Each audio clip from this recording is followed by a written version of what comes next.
Hi everyone. Today we are interviewing Maite, who is one of the members of the Desteni Farm. So Maite, when did you first come to the farm? The first time I came was in 2008 when I came for a visit. I was then here for 2 months in August and September. Okay. And what made you decide to stay? Well, it wasn't one thing that made me decide to stay. It was more everything made me decide to stay. You know, it kind of felt like home more than my home ever did. And there was just so much I saw that I could contribute here more than I could at home. In how the skills that I had back then already could contribute with managing projects and things like that, with everything that Destiny was busy with. It involves a lot of work, so I was able to just help out with that. And then for me, what I got out of it, it felt like I was living for the first time, discovering what does it mean to live, what does it mean to be here, and who am I? Just discovering like who am I actually. I had the space here to discover that so much more clearly. So yeah, it wasn't one thing, it was more everything. It was like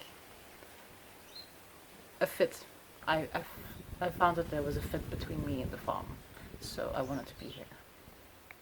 Okay, can you explain a little bit more what you mean by being on the farm gave you that space to really explore yourself and access parts of you that you weren't able to before? Well, for instance, let me give an example. Because I was always good at school, I was simply expected to do the type of studies and pursue the type of career that required a lot of studying and knowledge and things like that.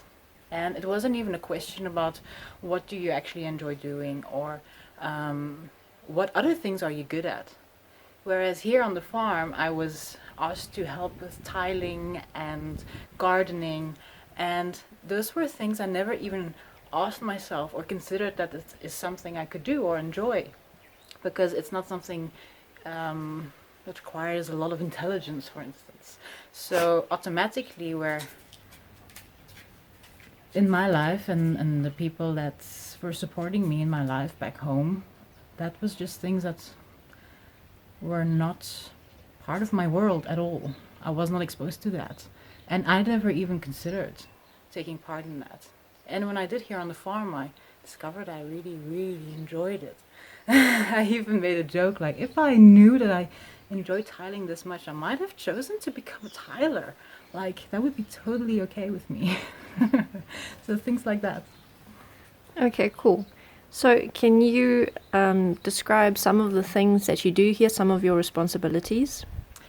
At the moment, because I just gave birth and I'm taking care of a newborn, my responsibilities are more related to computer work and office work. So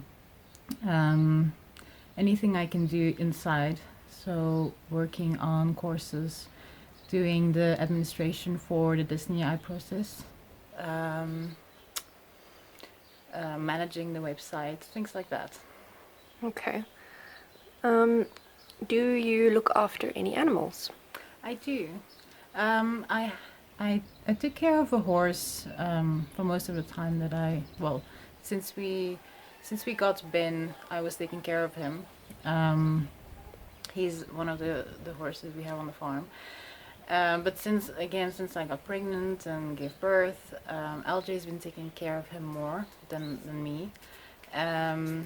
But we still have 6 dogs that live with us in the house, and they kind of live with me in the room even more so than in the house in general. So I automatically take care of them in giving them cuddles, making sure they have their food, taking them out for a walk and things like that. Okay. Why don't you tell me about what the most challenging thing about living in a community living kind of setup with so many people and animals around you? What's the most challenging thing for you? The most challenging, I think, is that we're all different people, and we tend to forget that. We assume that other people look at things the same way you do, and that's not always the case. Like, I assume that one way of doing things is the only way to do things, or is the best way to do things. But for another person, that's completely not the case, and they think my way is weird.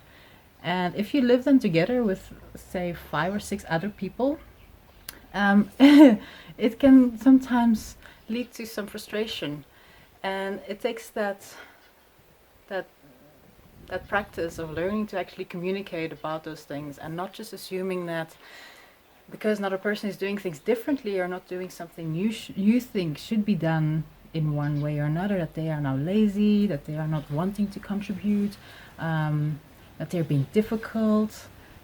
It's very easy to go into these assumptions and then start going into your mind and participating in backchat about people, instead of actually talking to them and saying, look, this is what I do, and this makes sense to me. I see you do things differently. What are you looking at?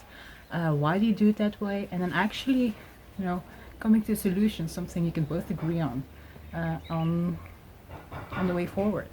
Because you share spaces, so you can't all do things the way you want to do them, and not everyone's going to automatically adopt your preferences. It's just not gonna happen. You have to actually learn to work together.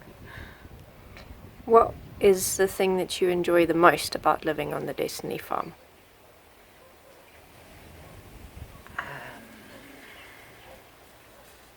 Again, it's everything. There's not one thing. It's the people, living with people that share the same goals, the same vision, being able to really talk with someone, not just having superficial chit-chat about weather, but actually real talks.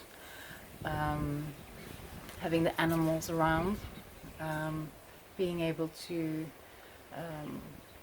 work in the garden and develop projects.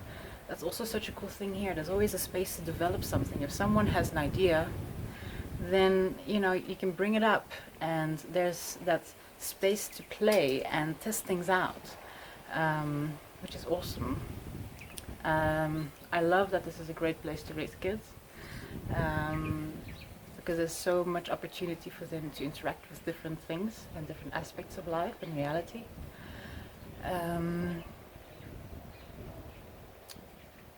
Yeah, I think it's pretty much everything. Okay, cool. Thank you very much, Maite. I'm sure that we will see you in videos in the future. That's it for today. Thank you.